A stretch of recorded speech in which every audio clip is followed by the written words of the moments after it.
And so I think that the right has also been complicit at times in failing to persuade the public of what we actually stand for, and resorting to when the managerial machine was available for us to exploit, for us doing it. And what the left effectively saw was, if you can't beat them, join them, right? I mean, if you take this case, part of the managerial machine in politics is the advent of super PACs and the disproportionate importance that they play in shaping elections. Remember, the left used to be the wing of our political spectrum that said, get money out of politics. Right. We're against the super PACs. The right was the one defending the shadow of Citizens United and saying, no, this is something that we have a God-given right to do, to pay millions of dollars to prop up a given politician, even though technical campaign finance law prohibits it, that there's a side door to do it. The left effectively came to the conclusion that, all right, if you can't beat them, join them, play their own game. And they've actually been much more effective at it than the right ever has.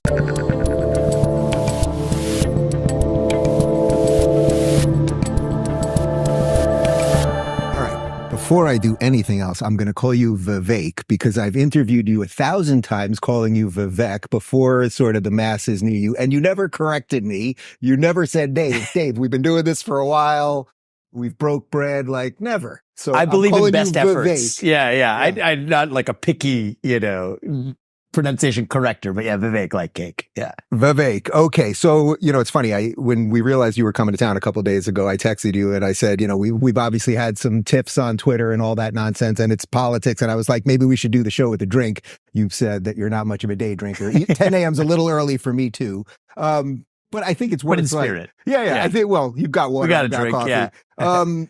Politics just kind of makes everybody crazy, right? Like, is that your main takeaway after campaigning this whole time? I think it does make a lot of people crazy, but I also think it's a blood sport, know, and it's like any other competitive activity. When you're competing with people on the battlefield, you know what? You have people who might on the court be ready to trash talk, and you know what? Off the court, could be on the same team the next day once the players reshuffle. Yeah. So I'm much more focused on the policy. A lot of people struggle with that notion. I think a lot of people do struggle with that.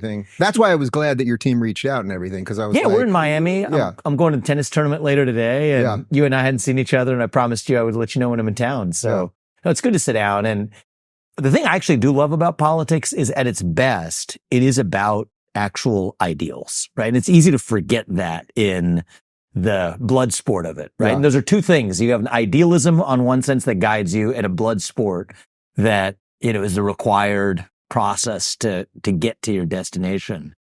But, I learned a lot over the last year. A million small things I would do differently, but no regrets, in the big picture in terms of what we accomplished and what I hope to accomplish. Right. What would be like one of the small things if you just had to pick, a million small regrets. Oh my gosh. Yeah. All right, so there's a million, so let me just pick one. A lot to choose from.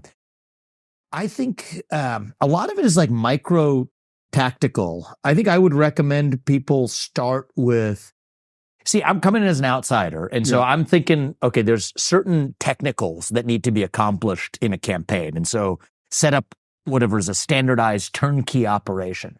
Turns out the industry of politics is broken. Yeah. It's like a machine. It's an industry. And so if I was to treat this more like I was starting a company, I would actually ask what's actually necessary and build from the ground up, as opposed to just plugging into a pre-existing system of the way these campaigns are run. What is that system? Because you obviously ran as an outsider, and I want to talk about some of the stuff that you did at debates, which at times I thought was incredible, and then also at times I thought was like a little nutty. Okay. But what was but that was sort of the magic of it, very honestly. But what is the plug and play that you then get into? Because that's what people are always wondering. How do these people seem sane, and then there's this machine that everyone's operating in? Yeah. And you were hitting the machine. Yeah, and look, I grew over the course of the campaign really weary of the entire machine. And I'm really grateful to the team that I worked with, the individuals on that team, but I'm talking about the entire process. Yeah. It's designed to turn candidates into being a product, right? The candidate's the product. I'm used to being a CEO. I'm used to actually running the show. And one of the things that's really tough about in a campaign is, in some sense, the candidate is the product that people are buying, the voters are buying and selecting off a menu. And so that's the part of you that offers a message. That's the part of you that speaks outwardly about the policies that you want to offer. But the machine is, okay, how do you actually deliver that message to the people? That's like a company in its own right. And so I went back and forth between periods where you would be I was at my best where I'm just focused on delivering my message. But by my nature, I'm also wired to be a CEO. Right. And I think that was the struggle over the course of the campaign, is trying to change the game and the way the game is played. Just the building of the basic building blocks of looking at the ROI of different tactics. Most campaigns spend money on things that literally do not move the needle, but they just do it because that's what the industry of politics says you're supposed to do. Most hires in a political campaign, just like in the federal government, you probably don't need 75% of the people who are there. Right. I think the same goes for the way most campaigns are constructed too. But I was never able to be at once the CEO of the campaign and the product and be at my best in both. And so we would go through periods where I was doing one or doing the other.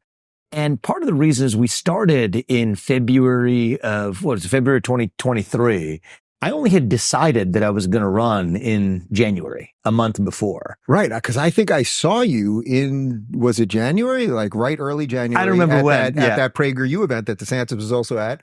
And that morning, it was a little bit before you came then. up to me and you were like, I'm thinking about something. I'll let you know. I'll let you know. I'm the kind of person where it sort of, once you have an idea like that, I can't just sit around on it. You know, I figured we would fire first and aim later. And that's what we did in getting the thing off the ground. So a lot of learnings, but anyway, I think one of the learnings is it's impossible to be both the CEO and the product at the same time. But if you actually have laid that groundwork for even a matter of months as opposed to a matter of weeks, I think you would be in a position to preserve your sanity at the very least. So if you ran again, for whatever capacity, is that something that you would fundamentally do different, like hand the reins of the machine part of it, maybe more to somebody else, and then you just focus? Because the message part, that's where you shine. Obviously. In order to do that, and I've built a number of companies over the course of the last 10 years, one of the things that I've learned is you can't, like the handoff of, you can't found a company and then day 2 hand it off. Right. You really have to have your own imprint on the way that's done, the culture that you build,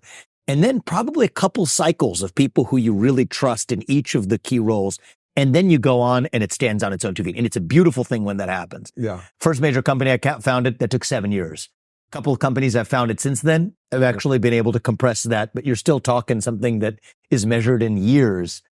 Maybe even in a campaign setting in months, but not in weeks. Right. And by the way, when you and I were squibbling over little DeSantis things, I always wanted him to campaign more like he governed than like he campaiged. So nobody does it perfect. Well, Trump may be the only one that does it. I think Trump did it outstandingly well. Pretty damn. He actually did it really well. Right. And I'm pleased. I mean, look, if we look back over the course of the last year, for all the million small things I would have done differently, the main obstacle I had when I first declared is, it was no different for the world that I was running for president than I wasn't. Right. And that was actually kind of a surprise. I'm like, hey guys, I'm here. Right. And at least the rest of the media and even much of the Republican Party establishment for first few months of the campaign behaved like, I was not present. Right. And, by August, I was at the center of the debate stage. I was proud to be one of the last remaining candidates in what I thought was a productive cycle of policy debate within the Republican Party.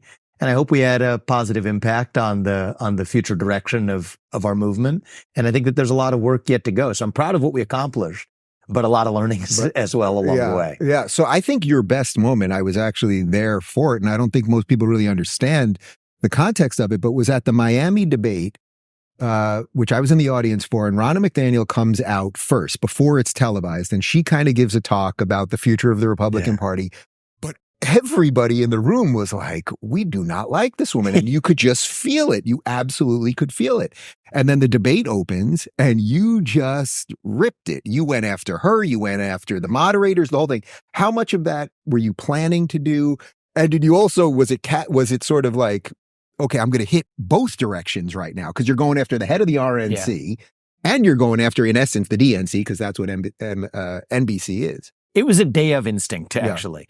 One of the things I learned from the debates is I'm at my best when I'm unconstrained. In the latter part of the campaign, certainly I kind of made the decision that I'm done with taking political advice. Yeah. I'm done with calculating what is or isn't going to work. Because first of all, I don't think anybody who's forecasting that's very good at it anyway. Certainly I'm not. Right. And second of all, what's the point of going through the motions if you're not presenting the actual true view that you have at a given time? And there's risks with that. Yeah.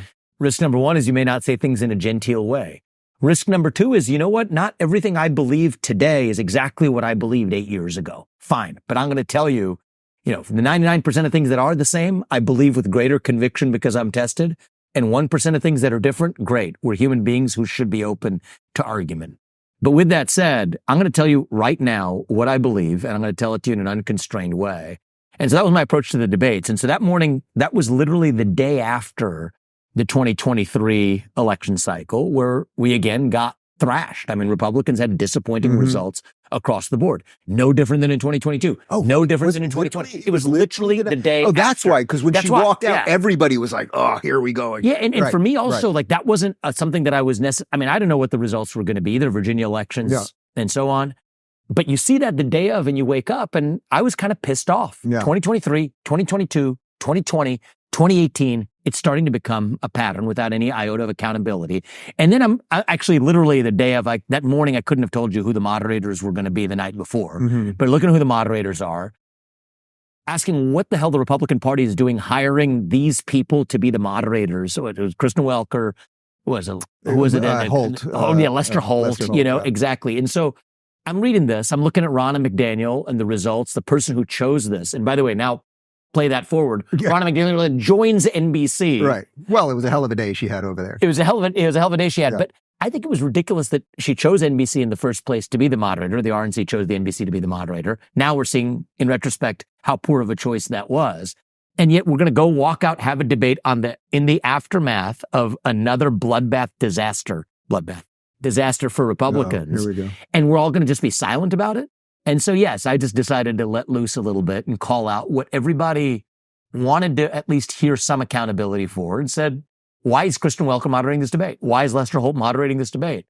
By the way, these are the same people who, in the name of checking Republican candidates on facts, were the same people that have lied systematically about, he goes straight down the list. Truth about what happened, the Russia collusion hoax, truth about the origin of COVID-19. People forget about that. You'd be silenced, censored, and reprimanded for saying that it began in a lab in China, when we now know it began in a lab in China. Hunter Biden laptop. I believe truth about January 6th. Very truth of our money being spent in Ukraine. Yeah, you could go, Jussie Smollett, Covington Catholic kids. I mean, the same people have looked themselves and their audiences and their camera in the eye lied, pretending to be the arbiters of truth, selected by the RNC to moderate a Republican debate, asking questions that no Republican primary voter cares about. And Ronna McDaniel, a failed leader of the RNC, we're all supposed to sit around and pretend like there isn't a cancer in that organization. I said, I'm taking it off. And a lot of people I'm glad you said a lot of people liked it, because a lot of people were pissed off within the Republican Party. And I'm not sure that it particularly helped me to sort of do it that way either, but I thought it was useful. The reason I thought it was particularly good, having been there, was because they don't air her speech at the beginning, and you could feel the hatred in the room towards her. Now that I wasn't there for that too. Right. So now that you remind me that it was literally the day after, it's like, it all fully makes sense. So what do anyone that's not a Democrat right now, what do you do about that? What you just laid out there? There is a structural machine, Trump, whatever, you can partly call it the deep state, but it's much bigger than that, because it's media and the whole thing, that puts everyone who is not a Democrat in a system that is basically rigged against them. What do you do? So even if you were running 4 years from now, like, what do you do about that? Yeah, I think that I have come to an even more firm conclusion that the machine, and we'll talk about what constitutes the machine. It's not just the three-letter agencies. So that's the biggest mother of all of the managerial bureaucracies. In a university setting, the associate deans of God knows what. In a corporate setting, the HR bureaucracies permeating corporate America, and even many of the people who are professional board sitters at Fortune 500 companies. Would you call that like sort of the rent-seeking elite, something like that? Yeah. I mean, yes. We use the word elite so much that it has sort of, it's over-inclusive. I call it the committee class, right? The people who professionally sit. It's called sitting on a board of directors. The sitting committee class, the managerial class. It's kind of the horizontal deep state in and outside the private sector. The undersecretary of God knows what. Ambassador to some second-rate, ambassadorship. To the person who's the associate dean of diversity or whatever they're supposed to do. To the HR bureaucracies in corporate America. It's the same kind of breed of the managerial elite, you could call it, the managerial class, the committee sitting class. I have come to the conclusion that whether you're talking about a university or even in a corporate setting, or certainly in the federal government, that can't be reformed. You have to be willing to take an axe and actually break the machine, shut it down. Mass firings. I mean, even in a political campaign, the industrialization of politics. From the way all these campaigns are run, it's the same kind of horizontal class of people who'll be running one super PAC to go to another campaign, rebuild the same machine. That managerial class, I think, really has to be, you have to take a jackhammer to the thing. You can't take a chisel. You got to take a chainsaw to it. And there's risks with that. Taking the federal government, right? Sure.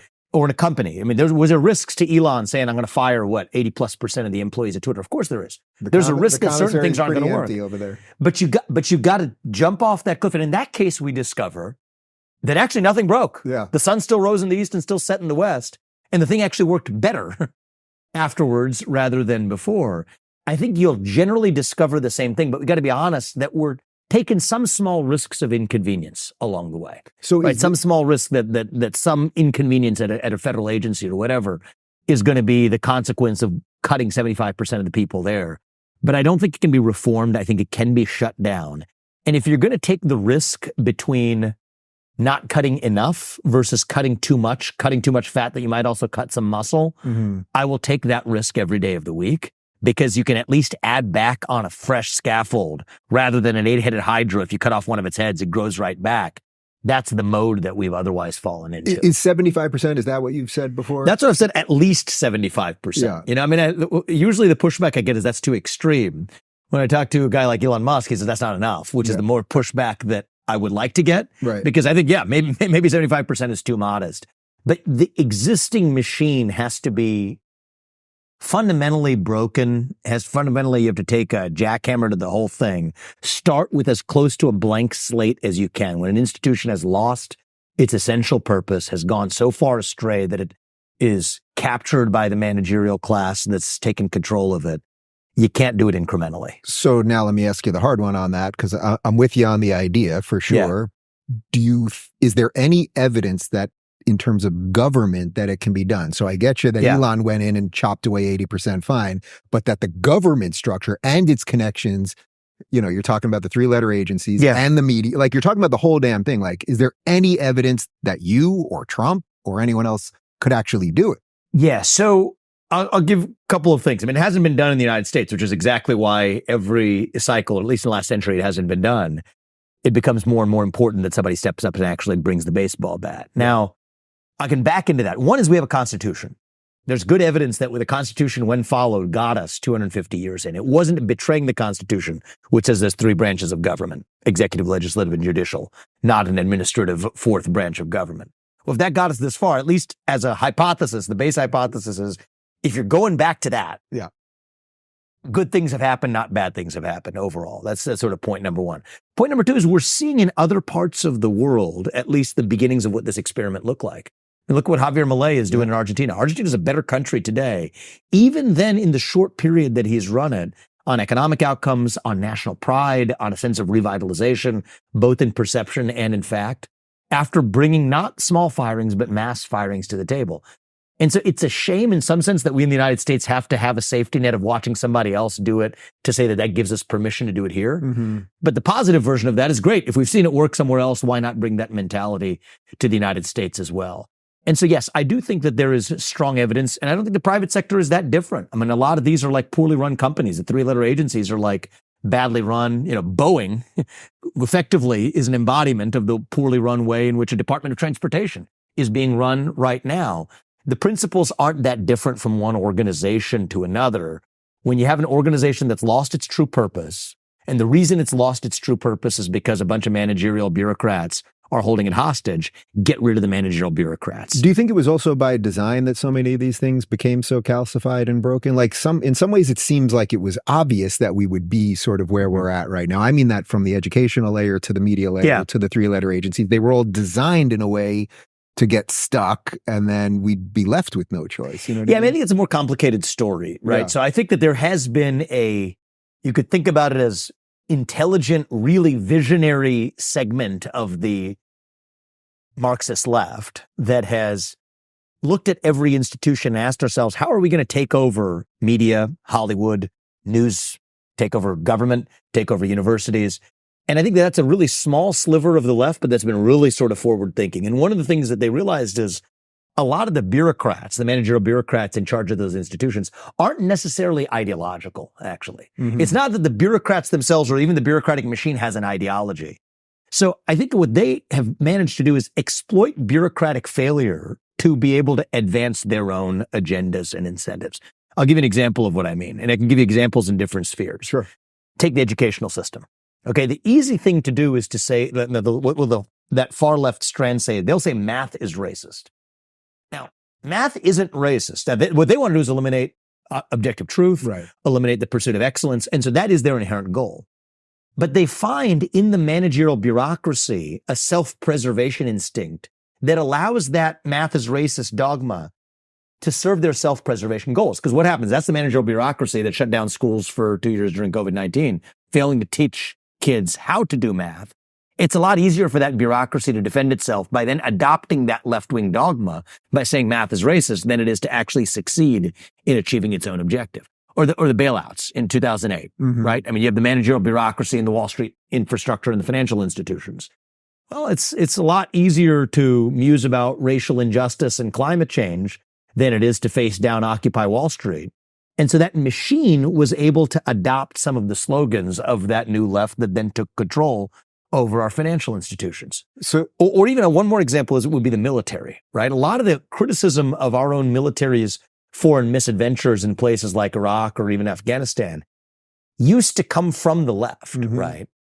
But it's not as though it was intentional on behalf of that managerial machine to foster dogmas of systemic racism and CRT in the military training. But what they recognized was, hey, we can deflect that criticism from the old left if we just say the things they want us to say. But that allows us to escape accountability for our own failures. And so it's sort of the managerial machine is mostly apolitical. Its goal is self-preservation and avoidance of accountability.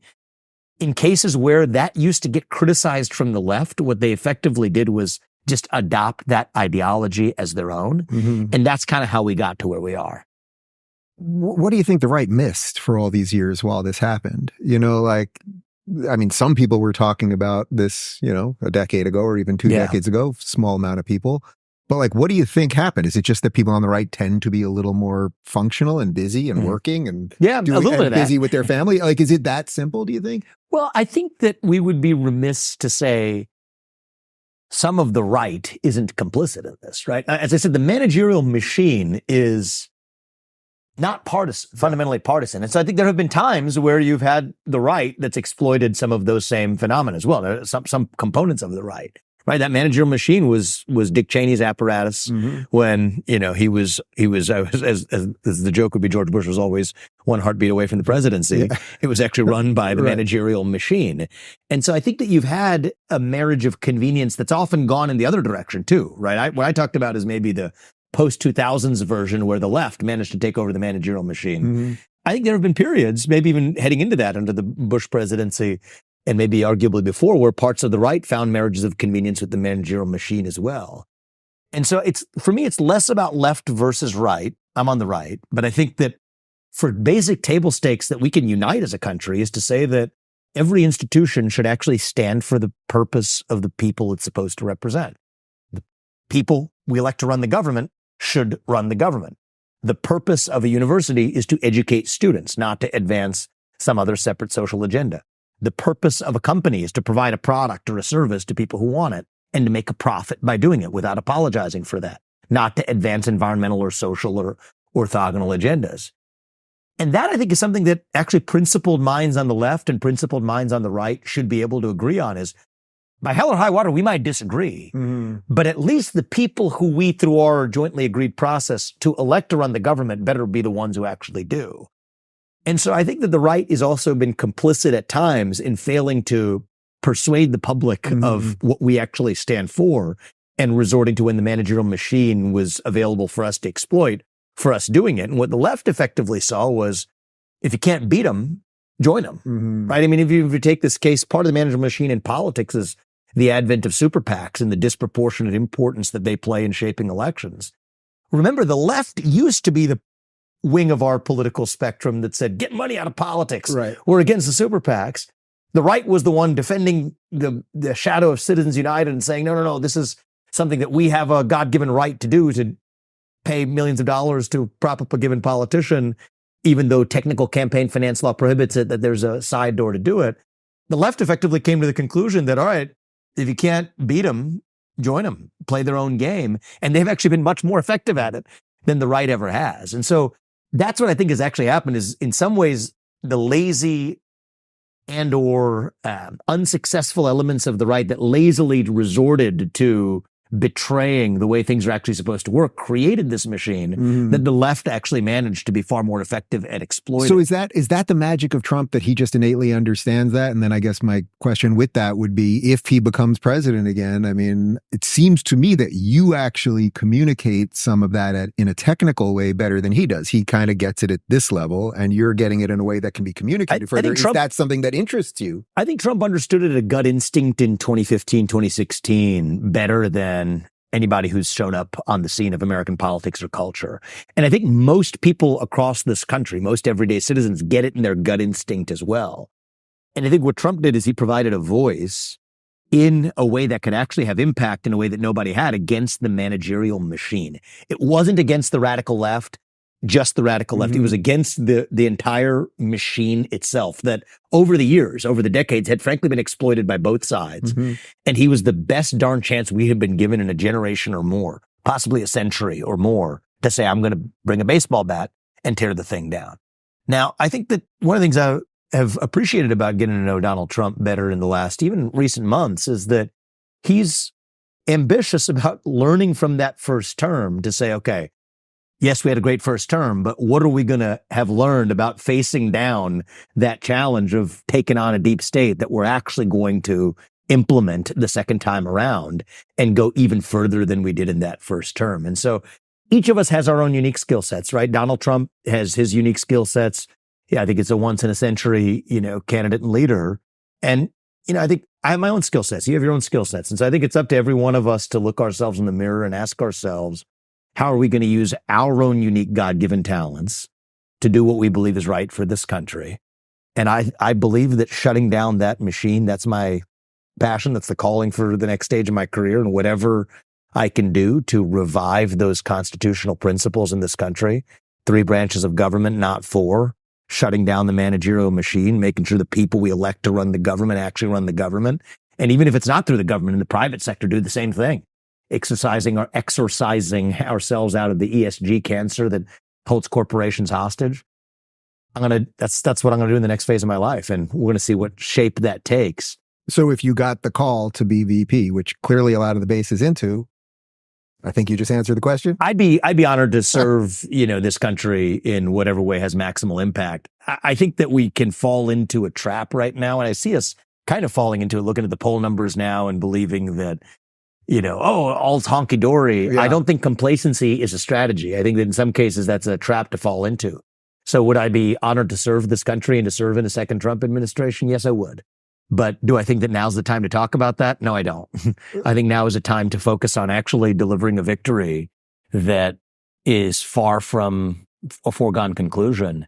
And I actually think it's going to be a really complicated year. I don't think this is going to be some linear path where it's going to be a front door, good faith fight between Trump and Biden, and then somehow we have a cleanly ordained winner. I think there's going to be a lot of twists and turns this year. And the left, many elements of the left understand we are in the middle of they see it as the middle of a war in this country. They treat it accordingly. And I think many on the right have not woken up to the way in which we are in a kind of cold war in this country. And I don't use that word lightly. Right? It's a war in 2 senses, right? One is the basic worldviews on either side are, at this point, irreconcilable. Right. Either you believe in merit or you believe in group quotas. Either you believe in free speech, you actually believe in free speech, or you believe in censorship.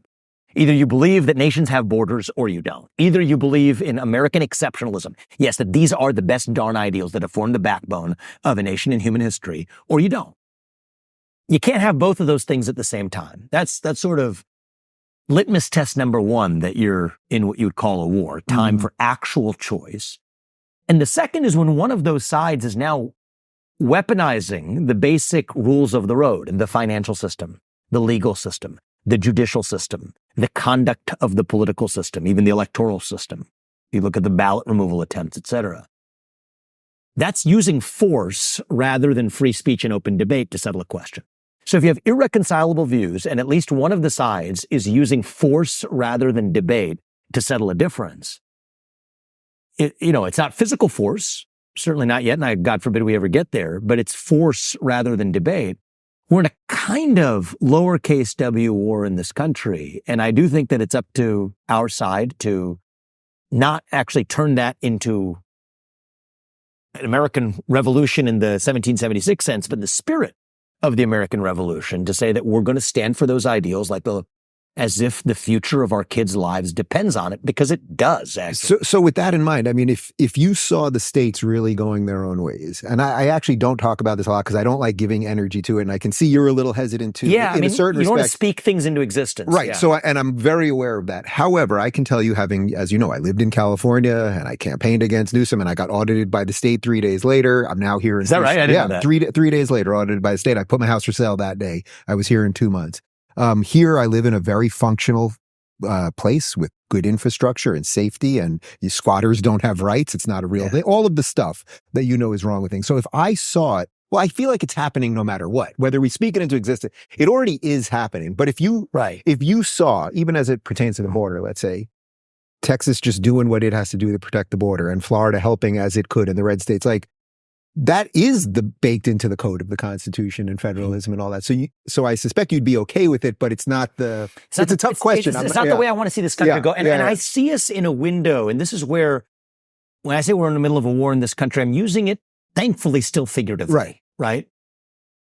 And to use that as a wake-up call to say that, okay, if that's where we're headed, we have to change course in order to be one nation again, e pluribus unum, from many one. I think that still exists. That possibility still exists in this country, but I don't think it's going to exist for much longer, right? If my kids are in high school before we get this right, then I think we're done. Yeah. I don't think we have a country left.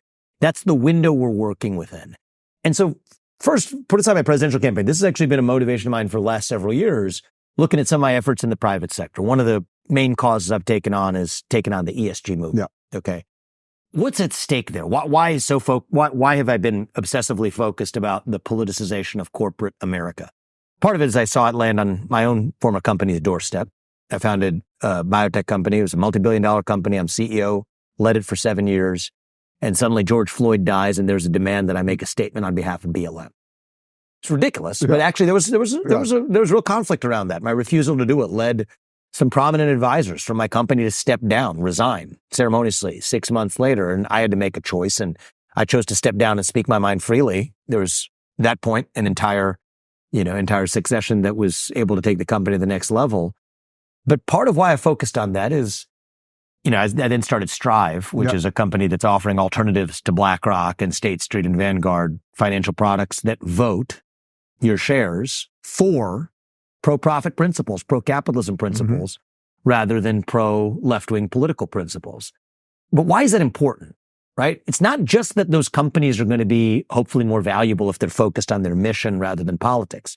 That's what Milton Friedman would have appreciated, and I appreciate that as well, and that was the premise of Strive and its fiduciary focus. But it's also important in a different sense for reuniting the country. Because even if we fight like hell in the realm of politics, if there are other spaces outside of politics that unite us, right? The sports stadiums of this country. I'm going to one right after this. The museums of this country, right? The companies where you go to work. Those other spaces are required for solidarity. And actually, this has been true for America for all of our history.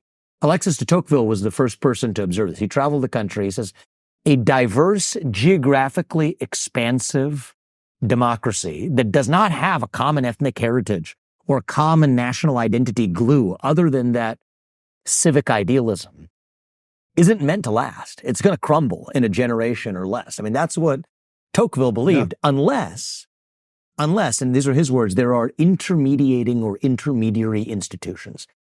Capitalism is one of those intermediary institutions that you're bound not by black or white or red or blue, but by the common pursuit of excellence, of value creation that you share in and allows you to live a better life.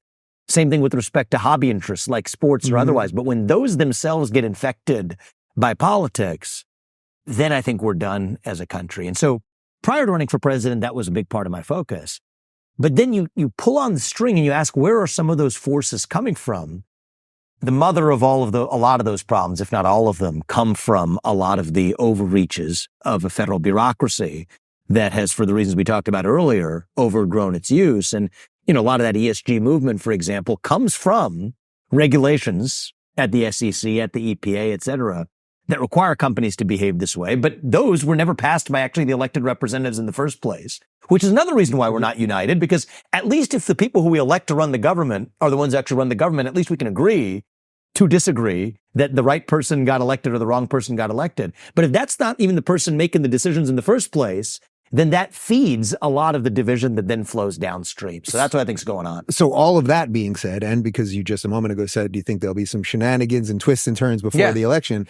I mean, it seems to me we're in a very strange spot. I'm with you on this. We're in a very precarious moment in this country because let's say Trump wins. So Trump wins. We already know what the machine will do because it already did this. We'll have riots on the streets and all of that stuff. And they'll say it'll be okay to say you stole an election again and all of that. So that's one version. Oh, they're getting ready for it. But I think there's another version that's going to be a problem, which is if he loses, the people on the right, Trump believes, or you can speak to this if you want, as I understand it, Trump believes the last election was stolen. So if he believes that, he automatically will have to say this one was stolen. It's sort of baked into the thing. Well, then the people on the right, I don't think they'd be as inclined to be violent, but you'll have basically another juiced up version of people saying none of this works. So those two things, the tension there seems, you can't hold that for very long. So look, I think we're skating on thin ice as a country right now. I mean, that is why I stepped aside from my business career to do what I'm doing now and why, I think Donald Trump is doing what he's doing since he's run for president as well. I'm focused on how do we get to a better place on the other side of it without worrying about there's a lot of bad possibilities. Right. There's a lot of bad possibilities. We can sit here and worry and correct and that one we'll do over drinks and like correctly worry about the spectrum of possibilities of how this nation falls apart. But I'm doing what I'm doing. I'm sure part of your motivation doing what you're doing, but and I think that a lot of the other people who are stepping up across this country are doing what they're doing because we want to avoid that. So how do we avoid that this year? I think there's an opportunity to. I think there's an opportunity for this to be a landslide election like what Ronald Reagan delivered in 1980 and again in 1984. And say what you will, a landslide minus some shenanigans is still a decisive victory that unites this country. And one of the things I have appreciated and really, I would say really cheered on is some of the messages I've heard from Trump, even towards the tail end of this primary and after the effective end of the primary. Success will be our vengeance. Yeah. That's a line he's used several times over. I think it's a beautiful way to channel the instincts of vengeance towards success as unifying. Excellence is unifying. Excellence is what unites us. Excellence is how we heal this country. Success is how we heal this country. Success will be our vengeance. And so, I think that I certainly am going to be among the people in our movement. And I think there are many of us who are going to advocate for saying we're going there. Okay. We understand we're not going to deny the travails of the past, right? We got to see a problem with clear eyes. We can't just paper it over and say it's morning in America because anyone with eyes can see that it's not. Yeah. It irritates me when somebody will just come in this current environment and say, hey, it's morning in America. Ronald Reagan wouldn't say that today because it's a lie. It's not true, but it can be. It can be. I don't think the sun has permanently sunk in the West. I think it can still be morning in America. It's not, people say the American dream is alive and well. It's not. Ask most people across this country who are frustrated seeing wages stay flat as prices and, inflation and mortgage rates and everything else has gone up. Young people have been sold a dream to say that you're going to get a 4-year college degree in some gender studies major program in California and somehow that's going to get you a head start on the American dream. Hasn't worked out that way. You're saddled with debt instead. Can't tell people the lies of just papering over the fake optimism to say the American dream is alive and well. It is alive and hanging on for life support. That's where we are now. So we have to see that with sober and clear eyes and describe it unsparingly, right? We have a managerial machine in both parties forking over more money to some kleptocrat, to Ukrainian bureaucrat than we are to actually take care of our own citizens or our own borders or our own cities here at home. But we have to marshal that sense of vengeance to say that success will be our vengeance rather than something else that could be our vengeance. So when instead. you see all these people pouring over the border and the fact that for 6 months, as we all saw it, the media just didn't cover it or said it was made up, and then finally, eventually, it kind of burst forth into mainstream. Even now that you've seen the inside of how the thing works, do you still sort of marvel at the way it gets away with it? Meaning, there's still a certain set of people that don't think there's a problem at the border. There's still a certain set of people that think that Joe Biden is cognitively aware and running this operation. Like, it still has that veil that works. Yeah, well, I think that there's an incentive structure here, right? I mean, it's no accident that the very people who are in favor of what I will call open border policies, they would chafe at that, but in favor of policies that allow for so expansive asylum rules that nobody else would have ever recognized them as asylum rules, 10 million people crossing over the border and continuing to do so daily on a daily basis, that those are exactly the same people on a completely different issue are against voter ID laws to vote, right? Because in principle, you should predict like a distribution of two independent questions. Should voter ID laws be required to vote or not? And should people be allowed to enter this country without legal basis for entering the country?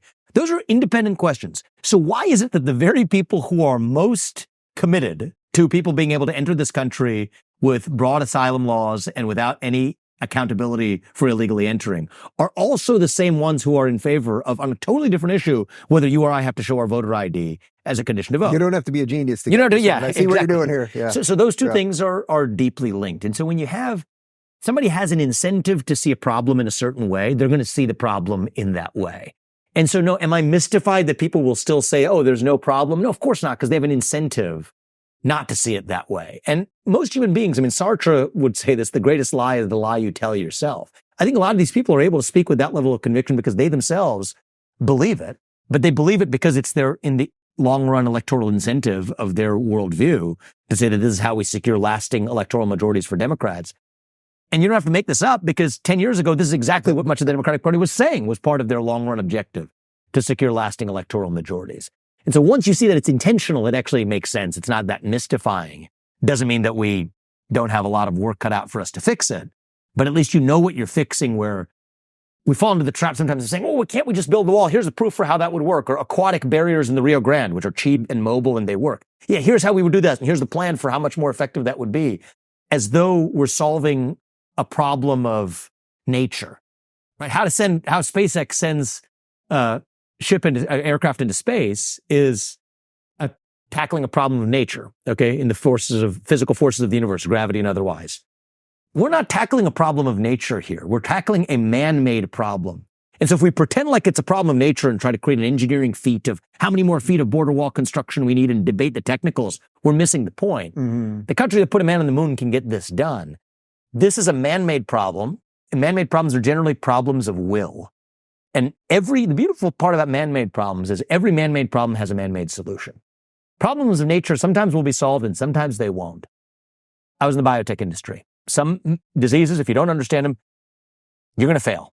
And many drugs that have been developed, including at my companies and across my competitors, fail, and that's just part of the business. It doesn't have to be that way when you're taking on man-made problems. And I think that that's something that we have to wisen up to. And the way we approach this is we have to recognize the intentionality of the other side unsparingly. But our goal isn't just to crush the other side and point out their hypocrisies. It's to say that we're going to actually be successful. And our bet is success will be unifying, and let success be our actual vengeance rather than hard vengeance being our vengeance. So if man can fix some of these man-made problems, I think this is going to be a little bit of a trickier one for you. So let's say you were in the administration, doesn't matter what role you were in. Are you confident that Trump would be able to staff it properly to do this? Because I voted for Trump last time. I like Trump. I'm going to vote for him this time. It's not even a choice at this point. Yes. Obvious. Like it's beyond obvious. Like we need a new word for how obvious it is, basically. But one of my main concerns along the way and still is that because of how he turned against people or people turns against him, whichever way you want to go with it, that the excellent people that you want to solve these problems will be afraid to do it. I've heard that objection. I don't think that lands with me. I don't think it makes sense. I mean, I'm not going to say this boastfully. I'm saying this in a first personal sense. I don't have authority on a lot of things, but I have authority on my own intentions and views. Okay. Sure. So I said earlier to you, and I stand by it, that I would be honored to serve in second Trump administration, and if it was able to have maximal impact on the country, right? Well, I like to think of myself as somebody who was a qualified person who's going to be able to drive real change. I'm 38 years old. I've built multi-billion-dollar companies. I've been educated in different spheres. I have run for U.S. president. I believed that I was going to be capable of doing that job. And so if I'm going to be willing to serve in that administration, I can imagine a lot of other people who are similarly situated would say the same thing. And I know they are too. I think countless people across this country. What would you say to somebody? What would you say to somebody now? Now having known Trump in a new way, what would you say to somebody that was worried about that? First of all, the question is, what are you doing for your country? Right? I mean, this country has given us, those of us who have lived the American dream, the ability to live the life that we have. What inheritance do we actually want to give our kids? Is it a bunch of green pieces of paper? Or is it a country where they're able to live that same American dream? George Washington, Alexander Hamilton, John Jay, Thomas Jefferson, they made immense sacrifices for this country. By the way, a number of them, Jefferson, Hamilton, and Senator included, were younger than both you and I at the time they made those sacrifices. So if we're going to face them in the afterlife, they're going to tell us about the sacrifices they made, their lives, their treasure. Many of them went bankrupted themselves. Others of them died. Others of them risked their life along the way. They're going to tell us about the sacrifices they made. What sacrifice did you make? If they're asking you that, you better have a damn good answer to that question. So it's about the country. And then the people of this country have chosen somebody to lead who has done something that no one else in the Republican primary field had done, myself included, which is actually proven himself in that role. Say what you will about the results of the Trump administration, Biden's administration's results pale in comparison to even that first term, and we're shooting for a second term that's more successful than the first. That's a rare opportunity that voters have, right? It's a once in a century, literally more than a once in a century opportunity. I think it was Grover Cleveland was the last time voters were given this opportunity to say that usually you have an incumbent and then a challenger. And I would have been one of these people. Ron DeSantis would have been one of these people. Any other candidates would have been one of these people who say, here's what I'm going to do. And here's what this incumbent has done. And here's why we should defeat him. With Donald Trump, you have a different proposition. And I think this is why this is the main reason why the Republican primary electorate treated it like a really easy choice. And it was probably the most lopsided primary that we've had in modern history, if not all of the last century. It's that this isn't somebody promising to do things based on what you have to believe he's going to do. You have president for 4 years who delivered one set of results. You have another president who delivered a different set of results. Make your choice accordingly. And so I think that when you're thinking about people who are, if the voters of this country and the voters of the Republican primary base felt that overwhelmingly strong about saying that here's somebody who has executed, we're going to go for the tried and true, somebody who's going to take that to the next level as their not incremental choice, but their resounding choice, then yes, are we going to be able to find the few hundred or few thousand people who are going to step up and serve their country, the very best, not just good ones, the best of the very best to step up and do it? Yeah, I think we're darn sure that we're going to be able to do that. If we found millions of voters across this country resoundingly endorsing that vision for the country, then yes, are we going to find 1,000 plus, thousands upon thousands of the very best in this country to step up and serve the next administration? I'm fully confident we will. Vivek, I called you Vivek at the end. You know, I would tell you some of my high school friends back in high school, a lot of people call me that too. So my friends from high school, many of them call me the same thing. Don't worry about it. Yeah. If you want to mispronounce Dave to end this, that would be appropriate. But Dave, it's been great. I am glad that we did this. Politics makes everyone a little nutty, but it's good to just sit with you. And I don't have a last question because you just wrapped it up like a pro. So it's good seeing you, man. Yeah Thank you. Thank you. If you're looking for more honest and thoughtful conversations about politics instead of nonstop screaming, check out our politics playlist. And if you want to watch full interviews on a variety of topics, watch our full episode playlist, all right over here. And to get notified of all future videos, be sure to subscribe and click the notification bell.